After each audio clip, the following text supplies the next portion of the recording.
It's always fun. It doesn't matter if you're healthy or unhealthy, but that entrance into a relationship is really exciting.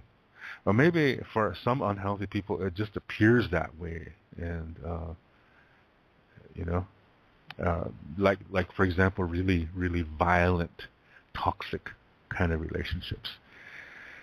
But it's people, as you're, I think natural law, um, with natural law, you naturally want to go through that entryway, but you don't want to. Yeah.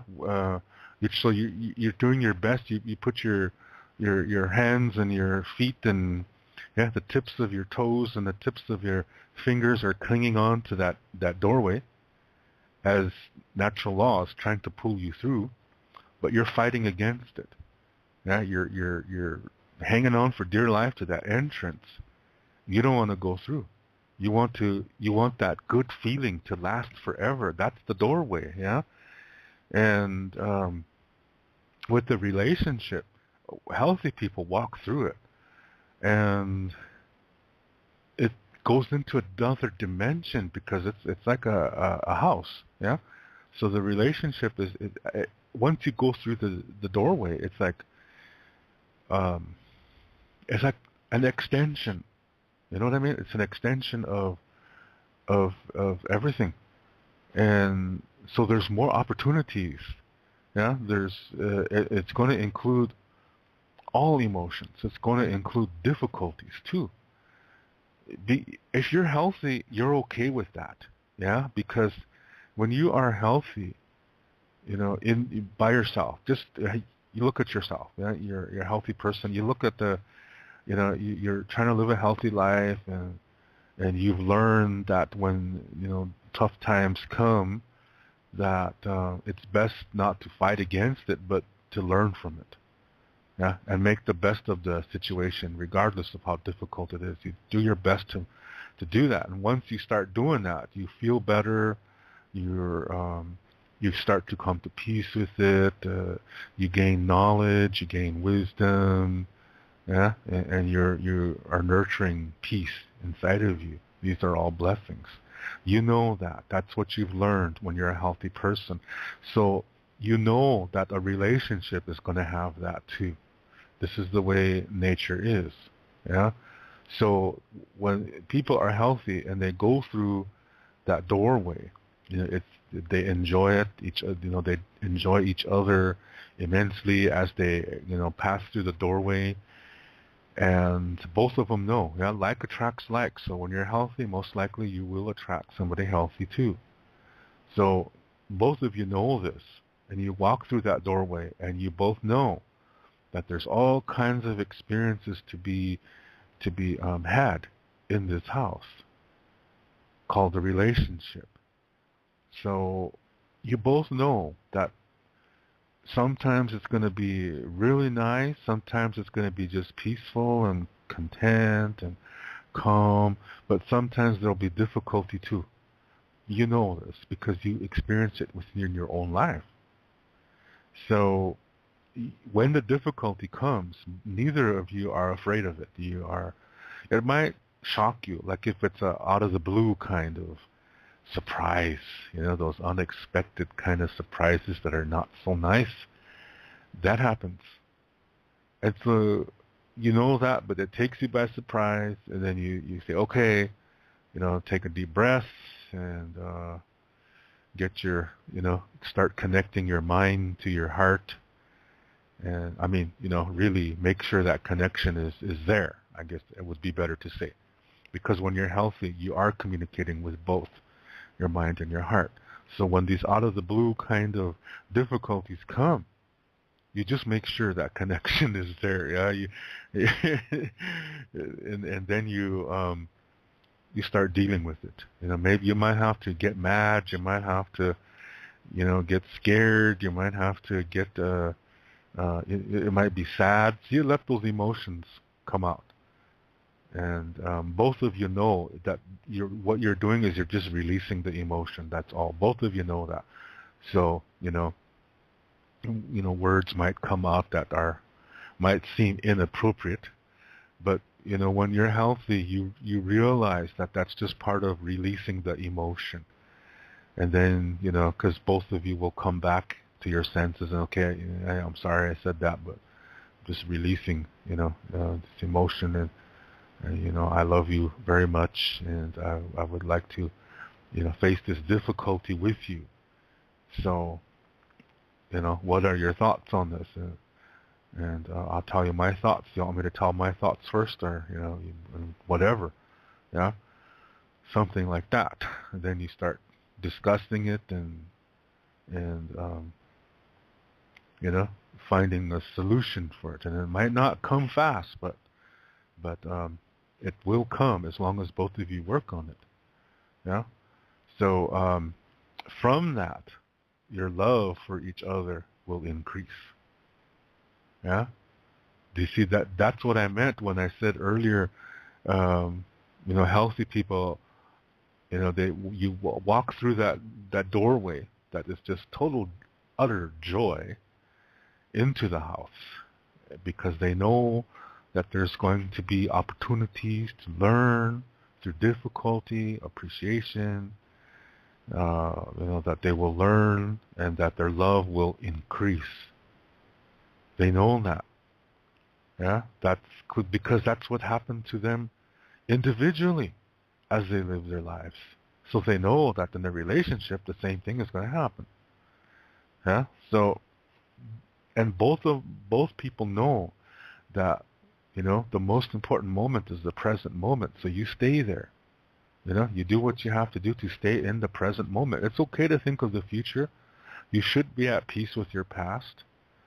And but you stay mostly in the present moment, because that influences your future. And staying in the present moment helps you to come to peace with your past that bothers you.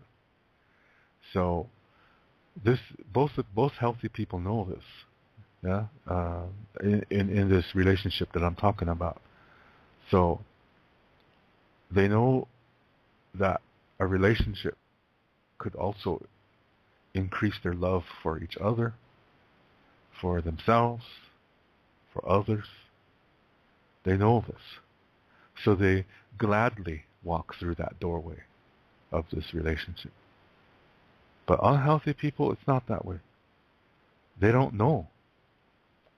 And maybe they have a clue, but they're scared of it. They don't want to fight. They don't want to,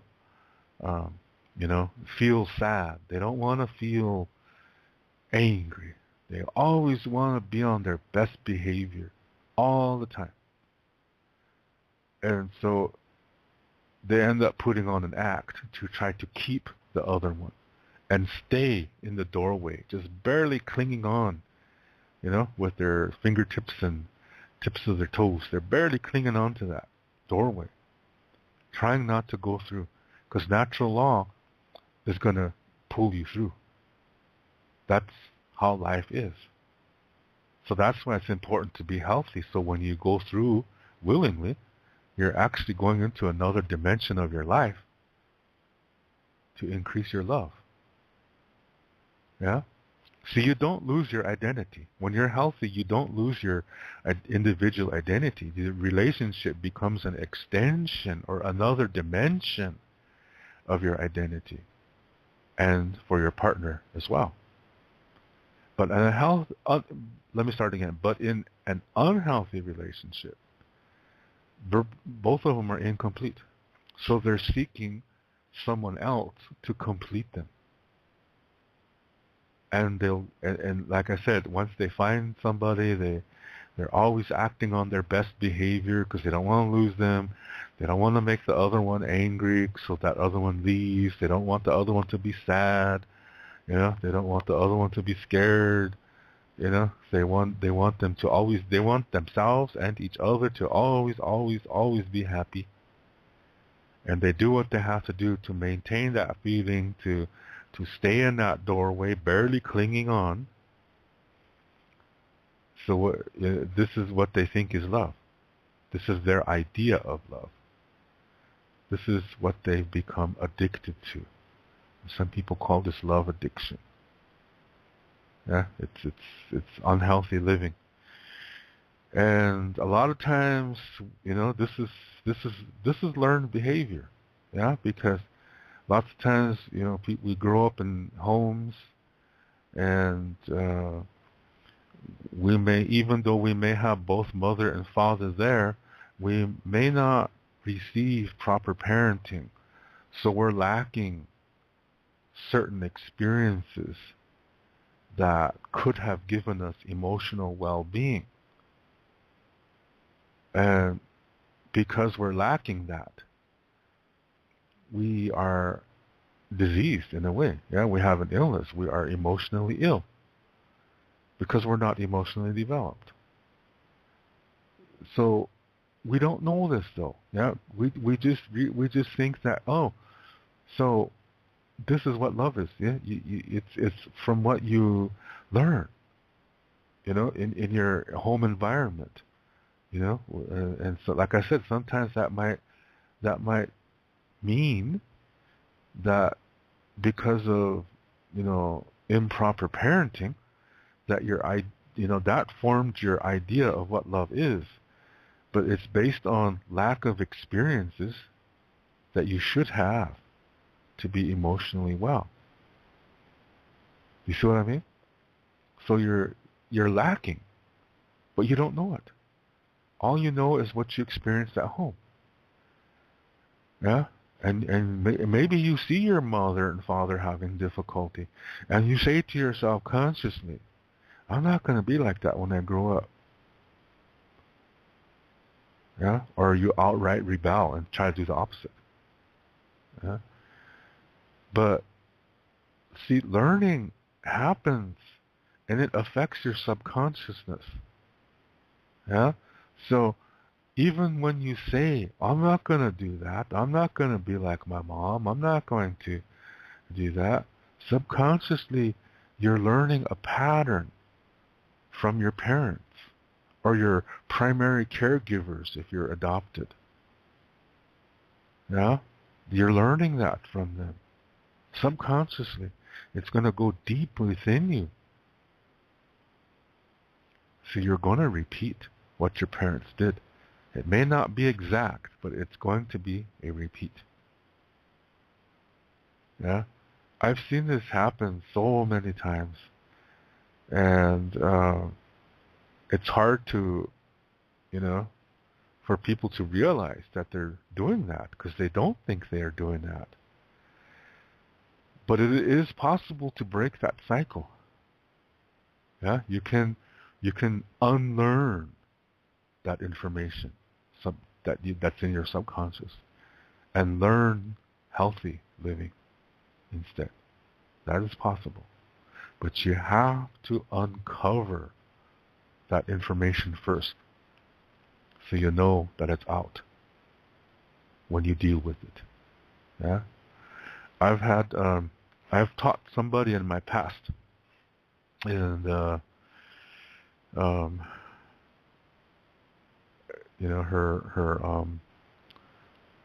mother and father are my age, and from the outside they seem to be a nice marriage. They seem to be okay.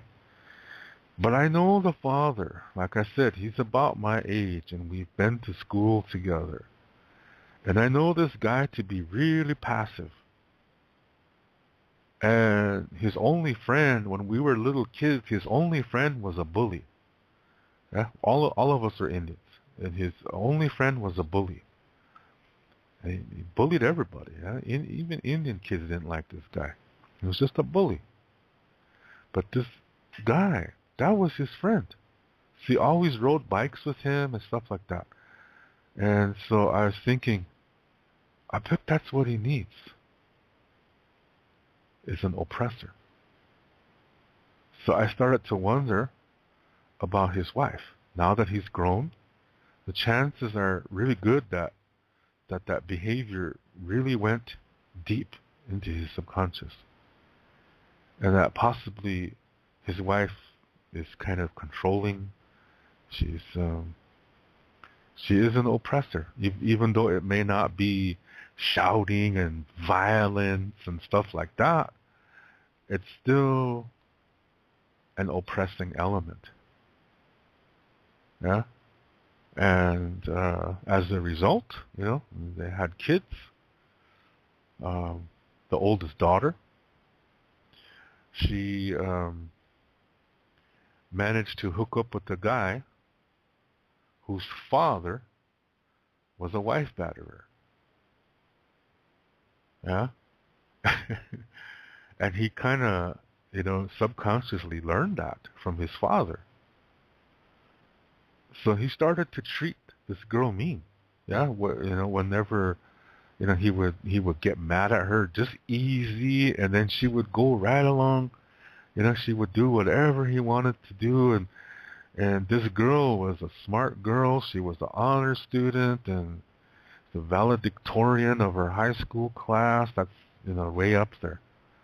And I would this is a to me I would say this girl was university bound.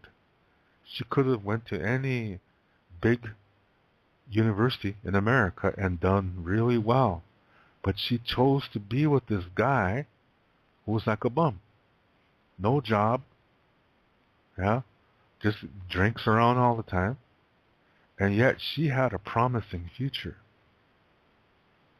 Now, why did she hook up with this guy? Yeah, I think low self-esteem. She probably felt, she needed something. All teenagers have somebody, and she probably felt left out. So she probably felt, okay, this guy is attracted to me, so I'm gonna go, with him. And then it started out really nice, and then he started to get abusive with her, and she started to, wear a lot of makeup. So she was hiding something. I really didn't like seeing that. Yeah. So I started to think again. Wow, I bet she learned this in her home. Yeah, from her parents. Even though on the surface, her parents look like a happy couple, that underneath it, the husband or the father of this girl, the guy that I grew up with, he's kind of like a victim. And victims naturally attract oppressors. Naturally. And vice versa. So that pattern must have been in the home. And this girl, their daughter, she must have picked up on it, yeah, subconsciously. Because she ended up in a very abusive relationship. Yeah? Her relatives would say, just leave him. Then she would say, yeah, but he's going to be really sad. He's going to be angry. He might do something. The typical excuses of somebody who is emotionally unwell. So I was sad to see that so young, yeah, 18 and 19 years old. And, it was just sad to see that. Then her younger sister came into the picture, and this was the girl I was teaching. Yeah, and the younger girl was saying, yeah, I don't know about my big sister, man. She has a no good guy and stuff like that. And so she was telling me, things and stuff, and she felt she could confide in me, and I said, yeah, that's, I'm not giving any names because I'm respecting their privacy. I'm just saying that this is a young girl and this is what happened. She could be anybody, yeah. And then she was saying that her aunties were this way too. That's her father's sisters. She was telling me about how her aunties, where how their men are, and that how they're really abusive and stuff like that. And I was like, wow, so this must go even back further. Yeah, this must go back to the grandparents. This pattern, and it's learned behavior. Yeah, this is what they learn in the home, even on the subconscious level. So this her aunties, who are this guy's sisters, they're all like their brother. They're all like victims, and they all attract oppressors. And and they all have children, and their children are probably turning out this way too. They're either victims or they're oppressors. They can go either way. Because this is a dualistic lifestyle, so it's going to go either way, one or the other. They cannot comprehend anything in between, negative and positive, because they're dualistic. All dualistic people are that way. They cannot comprehend the idea of a third perspective. For dualistic people, it's either you're for me or you're against me, as I said in the beginning of the show. So let me say this: even if it were possible, that one of these people attracts a healthy person, it's still not going to work, because they're going to freak. Yeah, they're going to freak. They're going to the unhealthy party is going to it's going to be too much for them, too much input, it's going to be overload. It's going to be even to the point of where they're going to make their excuses. I don't know, he's kind of boring, and because they think that, see, they perceive unhealthiness as exciting, and they think that's what love is. So this is what they learned in the home. So when they encounter a healthy person, they interpret that as somebody being boring.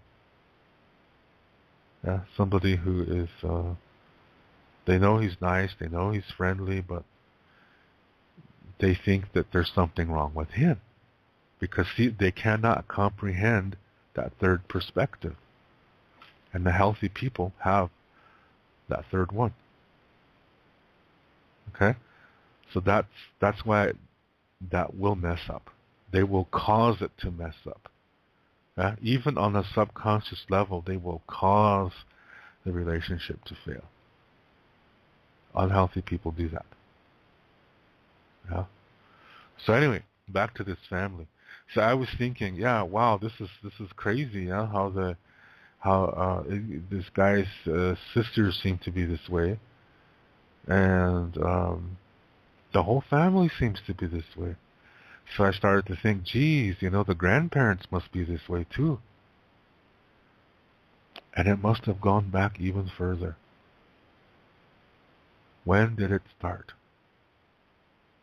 Most likely when we were put on reservations. Yeah? That's most likely when it started, when we were put on reservations. Because at that time we experienced something. Actually, we experienced several things that were quite devastating, excuse me, to our culture. And we lost that third perspective. As a nation, we lost that third perspective. So, excuse me. So this is where it starts. The unhealthy patterns in the people that I know, yeah, on the reservation. So, let me take a few minutes to say something about that, so you further know what I mean. Okay? This is going to explain to you what happened during that time period. And because of this incident or incidents, we've become victims and oppressors. And When we have children, they learn it too. Even it isn't, like I said, it might not even be physical. You might not even be able to see any violence, but there's still something wrong. Something is missing. So the children grow up. They learn that because that's all they see. That's all they experience in their home is an incorrect idea of what love really is. So they pick it up at home. That's what they interpret it to be love. And in unhealthy families, you're missing teachings that you should receive, that every human should receive to develop emotionally. So when we follow an ideology that is also dualistic, that keeps us in an unhealthy way. And we totally cannot comprehend a third perspective. So that is a cycle of abuse. And that's been continuing since then. And it's getting worse. Yeah? With each generation coming, we become more dualistic. It's just getting worse. Okay? So this is the reason why most relationships on the reservation are unhealthy. Even when they think they're happy, there's still something missing. Yeah? So let me say a few things on that. All right? Okay, here we go. Back in the late 1800s, when we were placed on reservations, there were prison camps in the beginning. And this is a situation where we couldn't leave, we were not allowed to hunt, our knives and guns were taken from us, and we were only allowed to eat whatever the American government gave to us, which was really no good food. The quality of the food was okay when it left places like Chicago and stuff like that, but once it got to, some of these train stations between there and the reservation, a lot of these handlers would sell it, and then they would buy old food and put that in there instead, and these middlemen would make a lot of money. Yeah. So what we got on a reservation was bullshit food. Yeah, it was really no good. And we ended up getting all kinds of diseases like heart diseases, hypertension, diabetes, things like that. And then at the same time, our language and ceremonies were declared illegal by the United States. So we were hit physically, spiritually, and emotionally. Soon after that, our minds became weak. These, as I said earlier, these are the four parts of the self. So with the four parts of the self being sick, we lost our connection to our sacred center.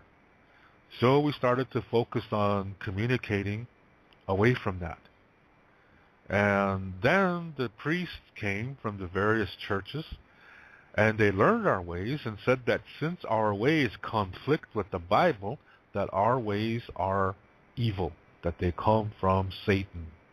They come from the devil. So in our weakened states, we slowly began to accept that. Now, another thing is that there were some Lakota people that didn't want to accept that. They wanted to hang on to the traditional Lakota star knowledge ways. And if they revolted, they were sent to a mental hospital in Canton, South Dakota, which was set up for all reluctant Indians in America that did not want to become Christianized. They were sent there. And these church priests also committed the medicine men, medicine women, holy men, holy women. They committed all of them to these mental asylums too. This way, the people would not go to them for help. that they would come to the churches. They wanted the Indian people to only go to the priests and not their traditional healers. So they sent the healers to so they sent the healers to this mental asylum to die. And if you are radical, you were sent there to die too. Yeah. So while this is happening, the priests are saying to the Indian people, if you believe our way, we will help your children. And so, there was a very, very dire straits time. And so a lot of Indians became Christians because of that. Like I said, we were weak-minded too at that point. And those who stuck it out, there were people who refused to accept Christianity, but they went to church anyway. What they were doing was they were putting up a candy store front.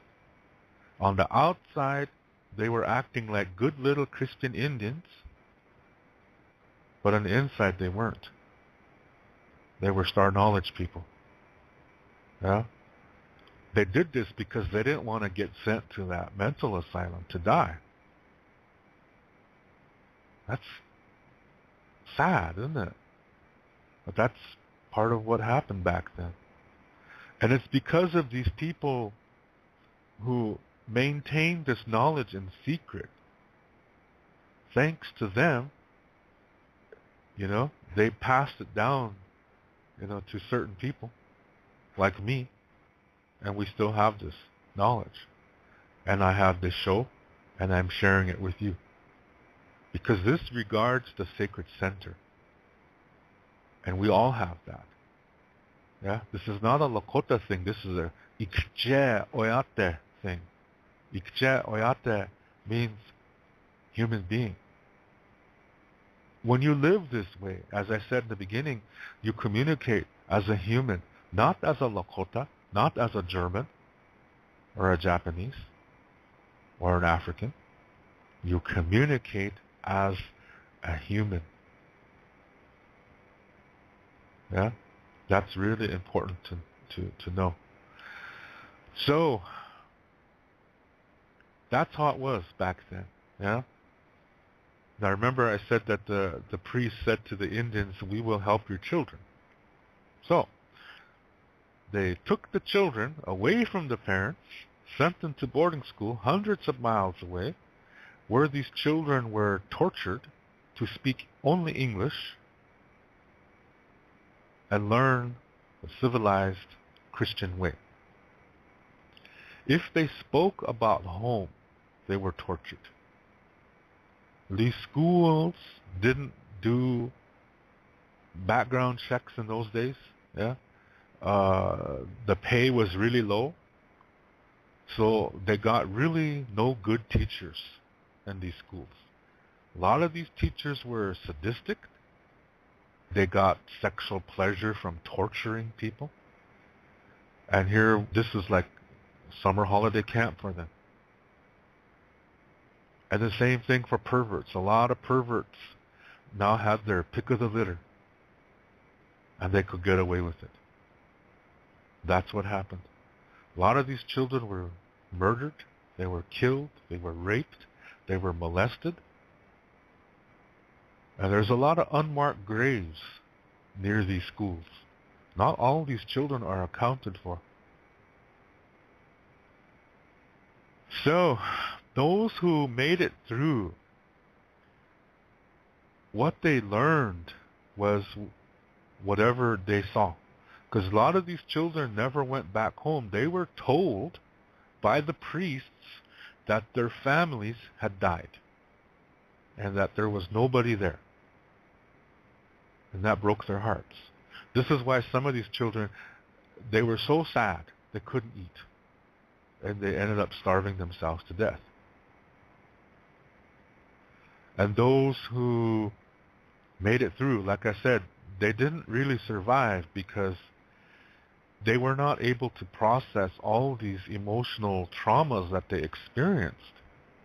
They didn't know how, because the only adults that were around them were these unhealthy, abusive people. Teachers, dorm matrons, cooks, janitors, priests. They were all unhealthy to them. That's all they knew. They learned how to become victims, and they learned how to become abusers to those who they considered weaker than themselves. So they didn't really survive. A lot of these children that made it through these schools, they had a lot of traumas that they didn't know how to deal with because all they saw was abuse. That's what they learned. There was no adult healthy role models to emulate. And remember I said these children were told that their families were all dead. So they didn't go back during summer holiday. They just stayed at these schools and worked. So when they left these schools, they tried to live in mainstream America. Nobody accepted them. They would say, you're a heathen. You're a dirty Indian. So they couldn't even get jobs off the reservation. And when they went back to the reservation, to their people, they ran into more problems. Many, many times they were not even accepted by their own people because their own people were saying, you're too white. You act like a white man.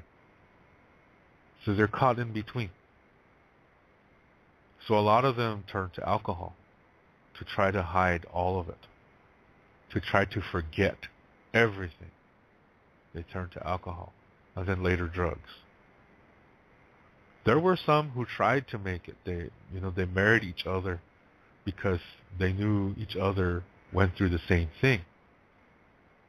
And they didn't want their children to go through what they went through.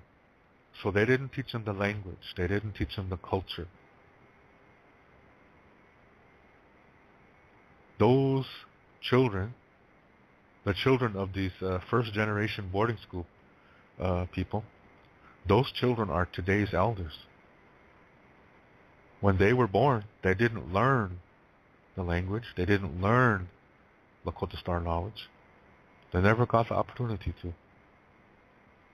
When you look at an old person on the reservation today, they're not the connection to the ancient past. No, they were born in a Christian background at a time when the reservations were strongly Christian. So this is what happened. That's a native experience that a lot of people don't realize. This is what happened all over America and Canada too. So the next generation, they are sent to boarding school too. No choice. It's a little bit better, but they're still abused. They're still getting treated really no good. And so they grow up, have children, and they don't teach their children anything. What can they teach them? They don't know anything concerning their own language. This is why today most people cannot speak their own language, and what little cultural information they know is Christianized, meaning it's dualistic, and it's not the original ancient form. Okay, so the first generation of Indian kids that were sent to boarding school, since all around them were unhealthy adults who did nothing but abuse them, they didn't receive healthy parenting. They missed things that they should have learned about life. So they're lacking emotional development. So when they grow up, and those who make it through these boarding schools and then they have children, those children are also lacking that emotional support, that emotional development, because the parents don't know how to do it. Yeah? All they knew And all they learned was abuse. All they experienced in these schools was abuse. So they have a hard time trying to be a healthy parent. So they do the best that they can. But the children still are not receiving the proper emotional development, the experiences that healthy children should receive from healthy parents. They're still missing that. And so when that second generation grows up, they know even less concerning healthy parenting. And so their children receive even less. And every time this happens, the next generation becomes more dualistic than the previous one. So let me try to say that again. The first generation boarding school kids, they didn't receive proper parenting skills. So when they have children, their children are not receiving healthy training that they should be receiving. They're receiving even less than their parents. Now that second generation, when they grow up, see, they know even less. So when they have children, those children are receiving even less, and it gets worse with each generation, which also means that the less healthy emotional development they receive, the more dualistic they become. So with each generation is more becoming emotionally underdeveloped, they're also becoming more dualistic. So today, it's a huge mess on the reservation. We're incredibly, as a whole, we're incredibly underdeveloped emotionally, and we are incredibly dualistic. We're quick to attack each other. We're quick to pull each other down. We're just like the rest of the civilized, dualistic world. Notice I didn't say white man, because this is all over the world. It's not just among white countries. It's all over the world.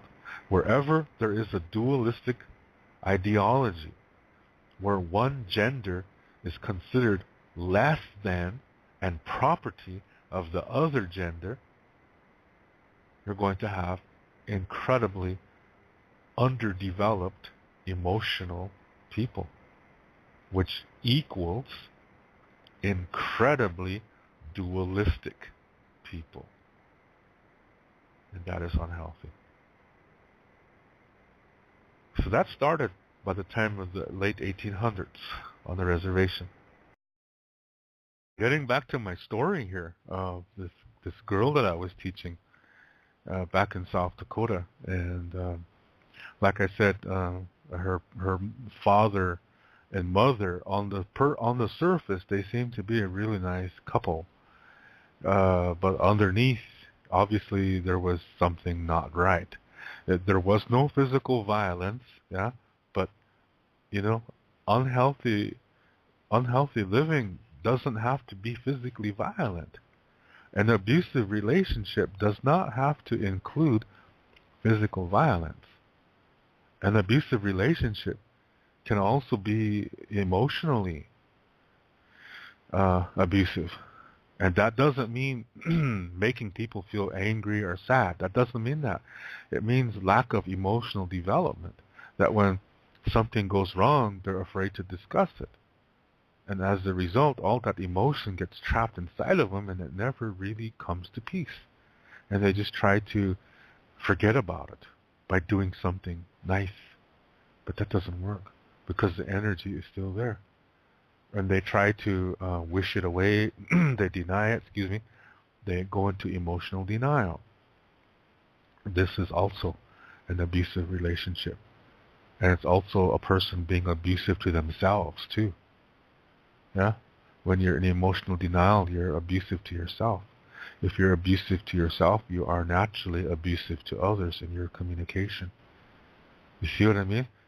Abuse doesn't always mean to hit somebody or, slam somebody around or, cuss somebody out. And it doesn't just mean that. It means all kinds of things. And I think once we learn about that, then that's knowledge. It can help us. Doesn't mean we have to stay that way. We can learn it and find the solution and get out of it. Yeah, we can learn a healthy way to live. So anyway, like I said, looking at this girl's family, and I see that her father, his brothers and sisters are all this way too. Then I thought, gee, it must be the grandparents must be this way, and then the great grandparents must also be this way. Now that's going to take us around the time of the putting us on the reservation. Yeah. So my guess is that it wasn't always this way, but it began when we were placed on reservations. Yeah, that's when it was really forced in. Yeah.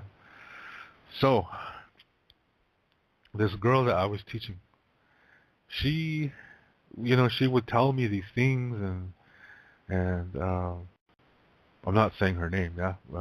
See, the reason why I'm saying this is because this is really, really, really happens a lot. It's not just this one girl. It happens all over the reservation, all over the world, where there's dualism. This kind of relationships happen. Yeah. So this girl was saying, "Yeah, I'm not gonna do what my aunties are doing, and things like that." And my sister, geez, they really have no good boyfriends. She's going on that. And so I said, "Good for you." So I would try to talk to her about how that works. Yeah, because concerning relationships, I wanted her to have the knowledge. Now, it would be up to her, to apply that. How if she wants, excuse me, if she wants to believe me, accept this knowledge or not. Is she going to apply it? Because I'm trying to give her a foundation because, excuse me, because I know she's not receiving it at home. And I'm not trying to say her parents are bad. I'm just saying they're most likely incapable because they probably don't know this information, and it's coming from our ancestors. So I wanted her to know this information, at least know about it, you know. She seemed to be real cool with it. And then, excuse me, my last year of teaching at that school, she found a boyfriend. And I don't know where he was staying because he was not from that area. He came from North Dakota. So I was wondering, how is he staying in our little town? I didn't I his there's no family. Yeah, no family was no new family moved into the community. So I started to ask around, and 'cause I didn't want to embarrass her, Say, hey, where's your boyfriend from? Yeah. I could have, but um, I thought I would be discreet, yeah. So I had I had my mother check into things, because she knows a lot of people, and she was just asking a third person, yeah, a third party, who is that guy? Where is he from? That's all she said. Yeah. And then the information came back, and it turned out she met this guy at a powwow, and then asked her parents if he could live with them. My jaw hit the floor, and I was like, "Excuse me?" Yeah. And evidently, his family said it would be okay that he could go to school there. And I was like, oh my, that reservation in North Dakota is quite a distance from where we're from. And his family is letting him go. Guy is still, a young teenager. He's not even legally an adult yet. And his family is allowing him to live with his girlfriend's family? Uh, I think something is not right here. I didn't say anything though. I mean, they were a couple throughout high school, and the guy seemed to be he always was, you know, he might talk to her brothers, but other than that, he didn't really hang with anybody. He was always with this girl. And I started to think, you know what? There's something not right about this. I just got that vibe. And I don't know what happened, but that's when I moved to Germany. And so my guess, I was thinking, this is, you know, uh, who who is the one that wanted to, you know, who initiated this relationship is, what I was thinking. And some years went by, and I found out that the guy was abusive to her. She had several kids for him, and that he was an abusive guy. And I read just recently in the online newspaper. I wasn't even looking for this guy. I was looking at something else, and there was I saw a headline of a police record, and a guy, North Dakota, that I don't know the guy personally, but the name, I know the name. And I was like, I know about this guy. So I clicked the link to read the article, and it was a list of Indians that were arrested for sexual crimes just recently, just within the past couple of months. And here, I just decided, wonder who else is on this list, yeah? So I looked down and see who else was on there. I saw a former classmate of mine. That shocked me. I didn't think he was a abusive guy. It turned out he was, yeah? A guy that I went to school with back in the 70s. It's like, jeez, I didn't think he was like that. People really change, yeah, my goodness. And so, but I used to remember, the my former classmate that he was always with either one girl or the other, and that he would pout. And I really thought he was a super athlete, but I used to remember that he would really pout. And I used to think that, geez, that guy's immature. He's a cool guy. He's known on school as a cool guy, but when he pouts, it's like childish. Really had a temper. So then I thought, okay, maybe that, yeah, okay, maybe yeah, then maybe that explains that, yeah, that he is an abusive guy. That shocked me to find that out. I kept looking down the list. Lo and behold, I saw the name of my former student's boyfriend. He was arrested for raping a woman who was passed out and heading for prison. So there answered my question. Yeah. So the girl, even though I said all this information to her about what love is, what is a healthy relationship, what is an unhealthy relationship, I talked my face blue to this girl, trying to save her, trying to get her into a healthy way of living. And what does she do? She ends up with a guy. She wants him to live with her, even though they were both like 15 years old. 15 years old. And, oh no, wait, he was 17, but he flunked twice. So here she's an honor student. Yeah, she's an honor student, and he's like 17 years old, and he's in the same grade as her, and he's failing all his classes. Do you see what I mean? It's it seems like that this is the way it is.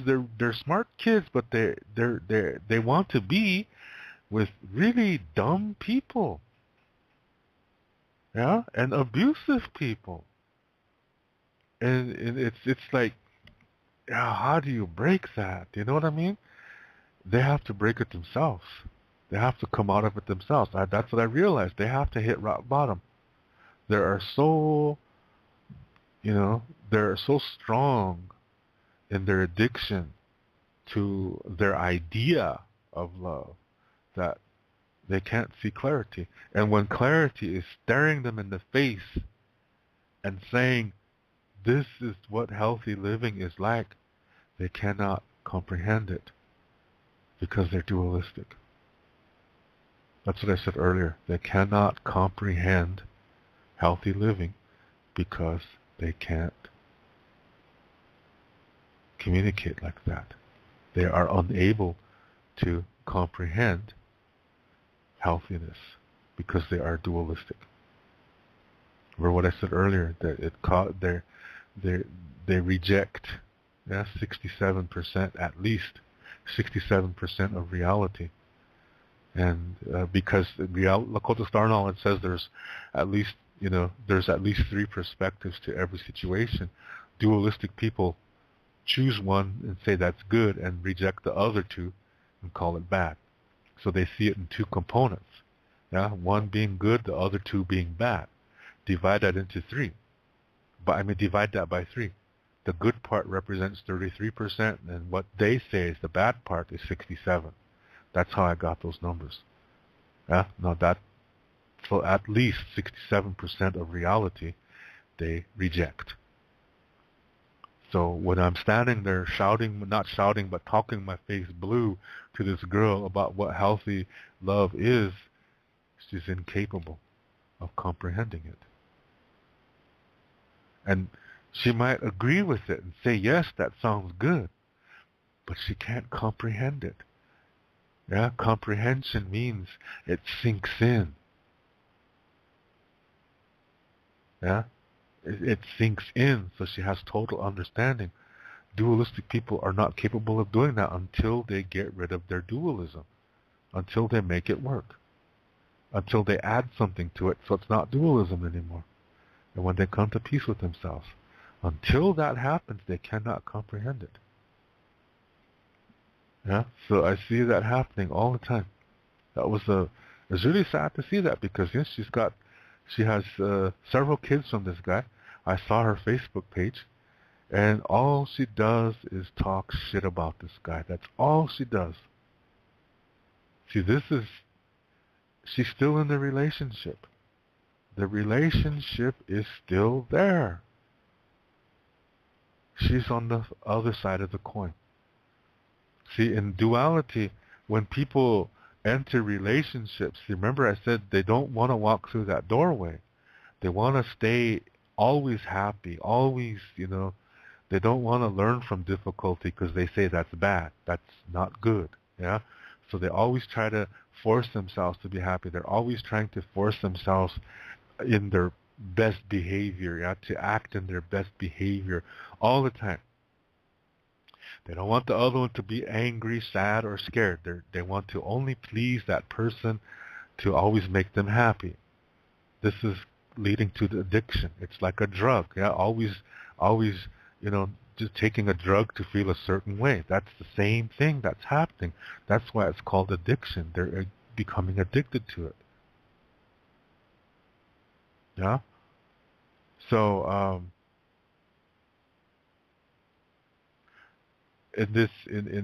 that's how it is for unhealthy people.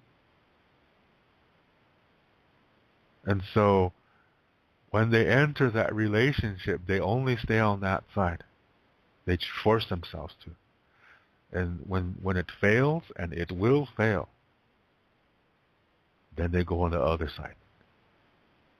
But they're still in the relationship. But this time they hate. Yeah, they wake up in the morning and the first thing they think to themselves is, "I hate that SOB. That SOB is a dumb SOB. He's stinky. He's a shit. He's stupid. He's retarded. He's a asshole." And like, wait a minute. That's the guy you wanted to live with you.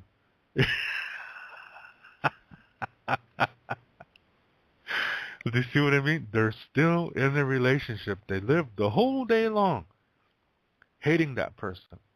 And when you do that, what you're doing is you're still putting that person first in your life. You're taking all this time to think of that person all day long and then hate him. That means you're still in a relationship. It's unhealthy. You're still in an unhealthy, abusive relationship. So that's what she's going through. I saw her Facebook page just recently, and I looked at a whole bunch of her posts. And over a year, she's been this way. And most likely, she will remain this way until she enters her next unhealthy relationship. And people who are unhealthy like this, they'll say, "My mom told me to be, to always, be considerate to the less fortunate. So that's why, it doesn't bother me that my ex is with so and so." See, that's